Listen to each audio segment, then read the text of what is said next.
যারা মেয়র হতে চান, এখন প্রশাসন হয়ে গেছেন, প্রশাসক এমপি মহোদয়রা আছেন, আপনারা যদি তার স্ব এলাকায় এবং বিরোধী দল তিনি সবার প্রতি অনুরোধ করেছেন, জামাত ইসলামী আছেন, এনসিপি আছেন, আসেন না ভাই, আমরা একদিন সবাই এরকম 50-100 নেতাকর্মী নিয়ে যদি শুভাকাঙ্ক্ষীদের নিয়ে যদি আমরা পাড়ায় মহল্লায় কাজ করি, আমি মনে করি 3 মাসে একটা আমূল পরিবর্তন সকল ডিস্ট্রিক্টে এবং ঢাকা সহ হয়ে যাবে।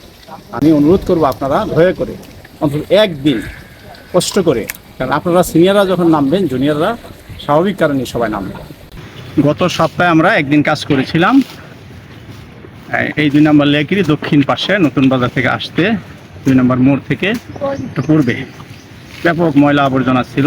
আজকে লক্ষ্য করলাম যে ওই ময়লাগুলো সিটি কর্পোরেশন নিয়ে গেছে।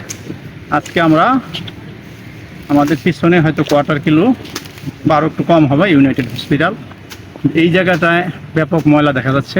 অনেকে কমিশনার মেয়র হতে চান, আবার নির্বাচনের মাধ্যমে হতে চায়, কিন্তু তারা তো নামতে হবে এই সমাজে। আপনি যদি আপনার এরিয়াটায় কাজগুলো করেন, ওই সমাজের মানুষ দেখবে। ওই আপনার এলাকায় যদি আপনি গাছ লাগান, আপনি কোন দলের পরিষ্কার পরিচ্ছন্ন করেন, কোন রাজনৈতিক ব্যক্তি, সেটা দেখার বিষয় না, মানুষ দেখবে আপনি কী কাজটা করছেন।